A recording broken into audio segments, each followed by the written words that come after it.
Hola, ¿cómo están? Bienvenidos a un episodio más de Brújula de Líder, una presentación de Idea Líder para Latinoamérica.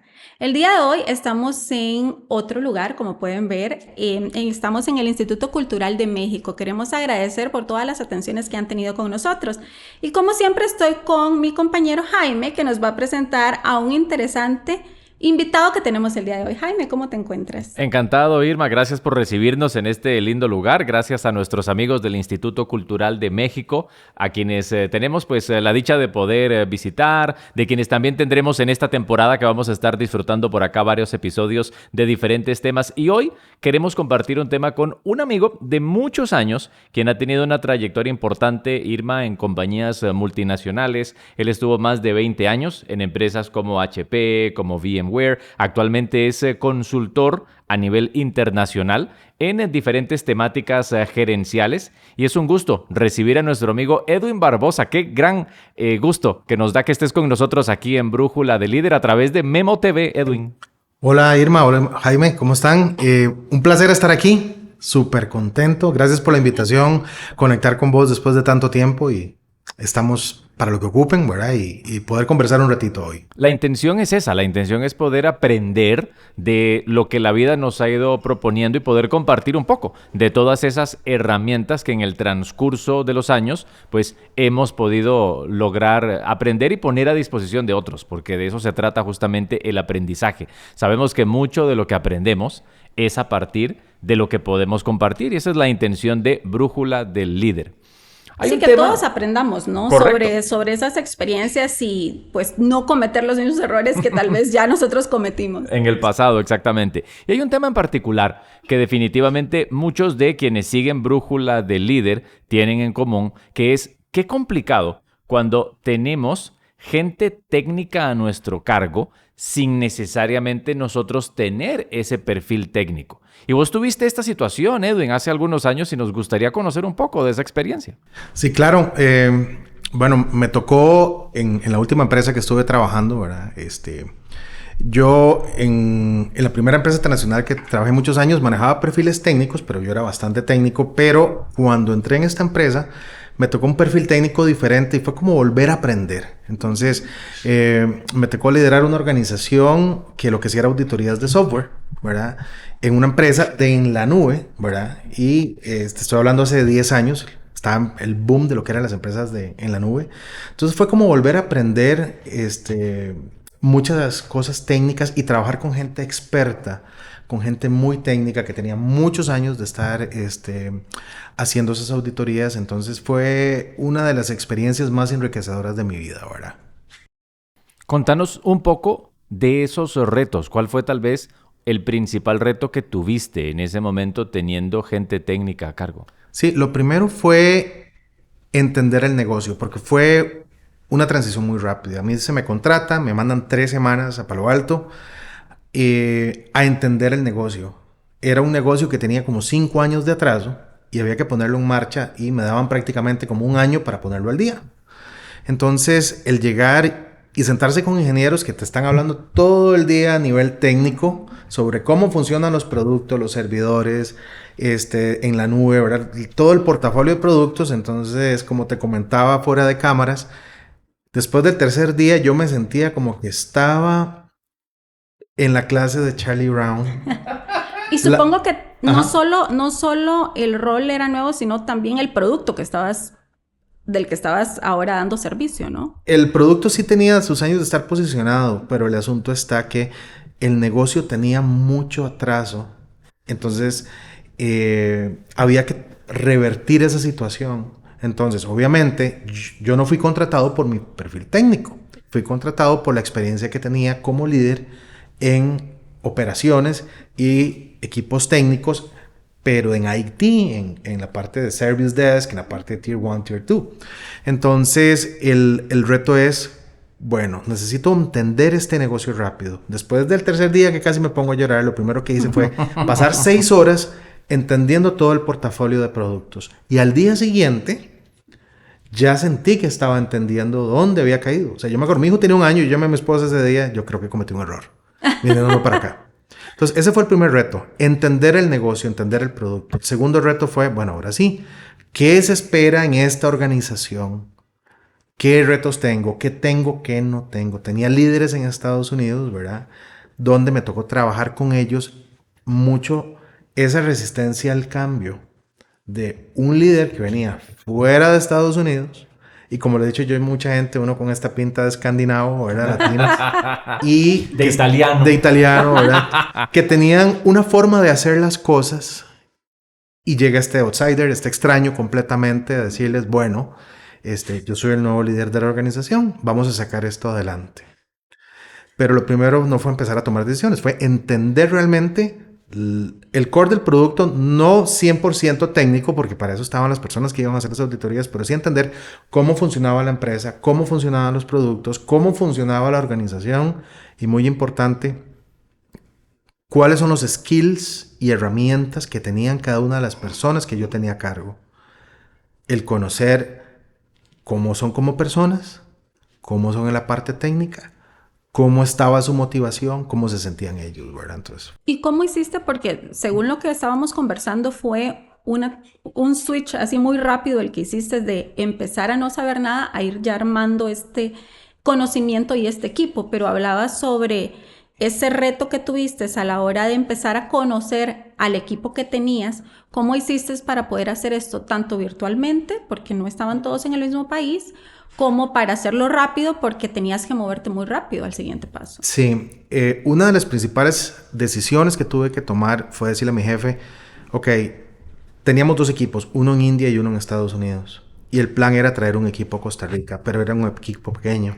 Yo sí le dije a mi jefe, necesito reducir el footprint en India un poco para tener un poco más de comunicación y control, ¿verdad? Y contratar a un equipo, el mejor equipo que pudiera conseguir en Costa Rica en ese momento, pero el negocio tenía que seguir caminando. Entonces, lo que hicimos fue un planeamiento de, ok, ¿cómo sobrevivimos para tener el negocio a flote, avanzar un poco en la productividad de las auditorías que estaban muy atrasadas, mientras hacíamos la contratación, el planeamiento de los recursos aquí en Costa Rica, contratarlos? Pero entonces no era solo traer el equipo, es qué tenemos de procesos, qué no tenemos. La resistencia al cambio que viví fue muy grande de parte del equipo que tenía en Estados Unidos. Edwin, pero ¿vos crees que esa resistencia se debía a la naturaleza de que ellos eran técnicos y vos no? Eso por un lado. Segundo, no me conocían, ¿verdad? Entonces para ellos tenían la persona que era la líder antes de esa organización fue quien abrió el equipo y era una persona muy técnica. Entonces la resistencia era como, bueno, es que usted no conoce de compliance. Y yo, está bien. No y además era nueva la empresa. Era nueva la empresa, un jefe latino. Y ellos me decían, es que usted no conoce de compliance. Está bien, no conozco de compliance, estoy aprendiendo, pero los expertos son ustedes. Pero conozco de operaciones, conozco de cómo manejar negocios. Entonces trabajemos juntos en potenciar lo mejor de todos nosotros por este objetivo en común.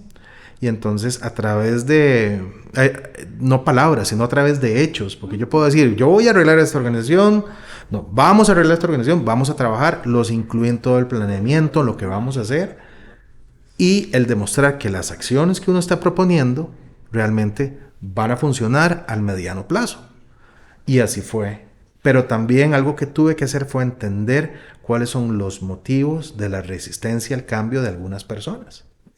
Claro, y de hecho eso que dijiste me llama mucho la atención porque en mi caso yo he pasado por situaciones muy similares. He tenido que llegar a una empresa en donde tal vez las personas que me están reportando son personas que compitieron para el puesto.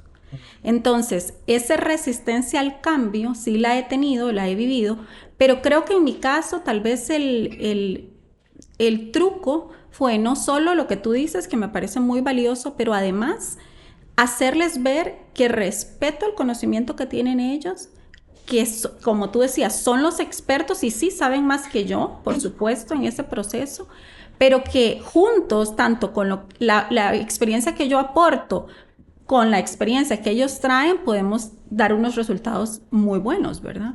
Exactamente, porque ellos tenían todo el know-how de cómo se hacen las auditorías, cómo son los clientes. Pero yo les ayudé a darles estructura, a darles sentido a lo que estábamos haciendo, que ellos conocieran, ok, este es el objetivo que tenemos de aquí a un año, llevar a esta organización de este punto A a este punto B y lo vamos a hacer juntos. Pero yo no soy el legítimo líder que les digo, hagan. Uno como líder tiene que arrollarse las mangas y estar junto a ellos. Que si bien es cierto, yo no iba a hacer las reconciliaciones de las licencias, de las auditorías, pero sí estaba presente con ellos en el momento que existiera alguna escalación, en el momento que ellos tuvieran algún,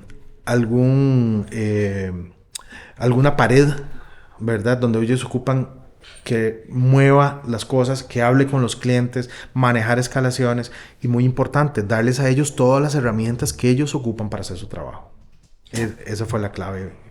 ¿Y qué crees tú que es la diferencia o cómo has percibido tú que ha sido trabajar con perfiles técnicos a perfiles no técnicos? ¿Cuáles son esas mayores diferencias que tal vez como líderes tenemos que considerar antes de tomar una posición de cualquiera de esos dos perfiles? El perfil técnico, las personas técnicas están acostumbradas mucho a la ejecución rápida, ¿verdad? Por un lado. Segundo, ellos te van a hablar muy técnico. Entonces, uno tiene que adaptarse a ellos, a entender toda esa jerga tecnológica, ¿verdad? Aprender. A aprender, exactamente, y no al revés, ¿verdad? Entonces, yo creo que esa es una de las claves, el entender el por qué usted tiene que hacer esto de esta manera, ¿verdad? Y yo fomentar el crecimiento continuo, el aprendizaje. Para mí fue un aprendizaje grandísimo, ¿verdad? Los primeros meses yo llevé el entrenamiento junto con todas las personas que contratamos en Costa Rica para entender de qué me estaban hablando, ¿verdad? Entonces, eso es clave, ¿verdad? El yo adaptarme al negocio. El negocio no se tiene que adaptar a mí como líder, sino es yo adaptarme al negocio. Y algo que le comentaba yo a Jaime es que cuando yo entré a esa empresa, había sido muy exitoso en otra, pero yo no podía venir asumiendo que lo que me sirvió a mí para ser exitoso en esta otra empresa lo iba a poder calcar al pie de la letra, porque son negocios diferentes. Y culturas Hay diferentes, culturas ¿no? diferentes, herramientas, pero tal vez algunas de las cosas que hice me pueden funcionar. Pero lo primero es venir con la humildad de decir, aquí vengo a aprender igual que todos, y el éxito de la organización es el éxito de todos. Cierto.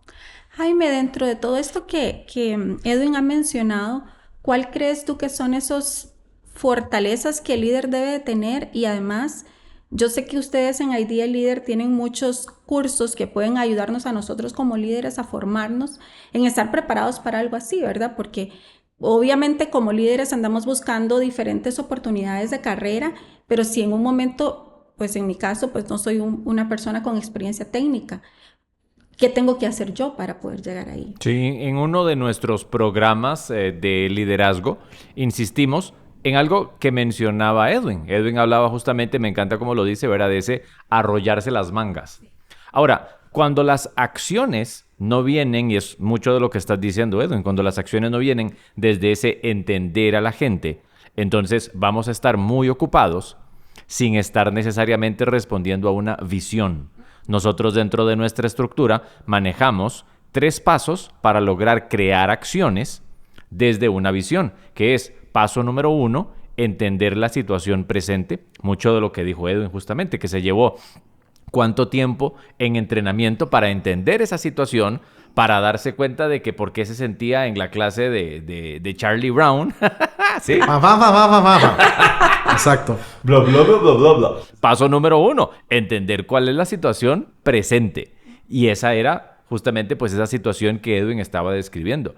Y paso número 2, hacia dónde vamos. Porque ve que Edwin tuvo que entender que no se trataba nada más de su experiencia previa, sino decir, esto es algo totalmente diferente. ¿Cuál es la visión de todo esto? Y por lo que estamos escuchando de Edwin Irma, fue algo que no construyó solo, sino que conectó mucho con la gente. Nosotros, dentro de nuestros programas, también insistimos en la importancia de los one-on-one frecuentes, que me imagino que fue algo que tuviste que hacer mucho, precisamente porque para, como vos decís, adaptarte a la gente, tuviste que realmente sentarte, tomarte su agüita, tomarse su café, que su almuerzo, para poder entenderlos. Nosotros, en nuestros programas, ubicamos esa conexión que existe con la gente. Entre más frecuente se haga, más se eleva el engagement, más se eleva el compromiso de la gente. nosotros sabemos que a medida en que podamos tener una frecuencia semanal, y ojo, no tiene que ser el one-on-one de 1 hora con mucha estructura. Son checkpoints, ¿no? Exactamente. Pero un vasito de agua, que un cafecito por aquí, que ¿cómo te está yendo en esta semana? A medida que tengamos esa frecuencia semanal de contacto con la gente, el compromiso se puede elevar hasta más de un 50%. Mucho de lo que está diciendo Edwin por acá, que tuvo que hacer esa conexión con la gente para poder entender toda esa cultura, entender esas diferencias. No sé cuánto de esto resuena con tu experiencia, Edwin. No, completamente. Y vos mencionabas algo, el conectar con las personas, porque era al principio entender personas de otros países, luego acelerar un equipo aquí en Costa Rica y también entender cómo se sentían ellos con el entrenamiento para ser exitosos, pero a la vez ir sacando el negocio adelante. Y fue tan bonita la experiencia, yo creo que yo me pegué la lotería y pude contratar al mejor equipo que podía encontrar en el mercado, ¿verdad? Que 10 años después somos súper unidos, ¿verdad? Se convirtió casi en una familia. Que aún cuando ya no trabajas con exactamente, ellos, ¿no? En 6 meses se sacó la organización adelante. Y eso sirvió como ejemplo para escalar la organización y traer más equipos aquí a Costa Rica y hacer crecer las otras regiones también. Entonces, un gran logro. O sea, que lo hayas hecho en 6 meses es un gran logro. Lo hicieron ellos.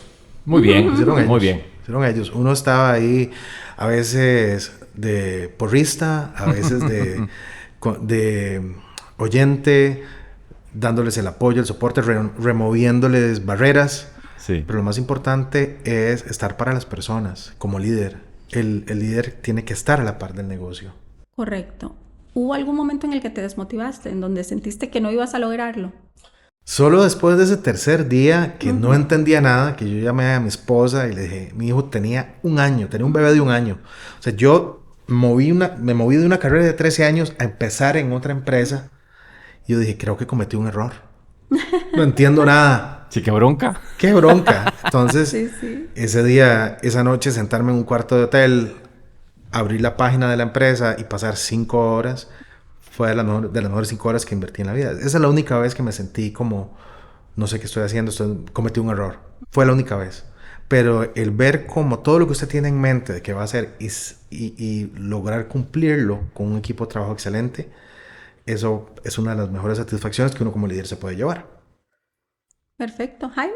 Yo me quedo de esto que nos has compartido, Edwin, con esa importancia justamente de entender el servicio y de entender a los demás. Porque si se trata de gerenciar equipos técnicos sin nosotros no necesariamente tener esa formación, está en tener esa humildad de reconocer algo que a Irma no le gusta cuando se lo digo, que es que el que sabe, sabe y el que no es jefe, verás que no le gusta cuando le digo eso. Pero la realidad es esa, que es tener esa... Usted no ha dicho que no sea del todo cierto. Porque yo siempre te he dicho que nuestro equipo es el experto. Definitivamente. No, pero ese es el takeaway que yo tengo hoy aquí con Edwin, Irma, justamente, de que para gerenciar equipos técnicos hay que reconocer quiénes son los que tienen ese conocimiento. Exactamente. Perfecto. Muchísimas gracias, Edwin, por estar con nosotros el día de hoy. Un placer. Muchas gracias por la invitación y muchos éxitos con los proyectos de Idea Líder. Gracias, Edwin. Muchas gracias y gracias a ustedes. Esperamos que puedan acompañarnos en nuestro siguiente episodio. Gracias.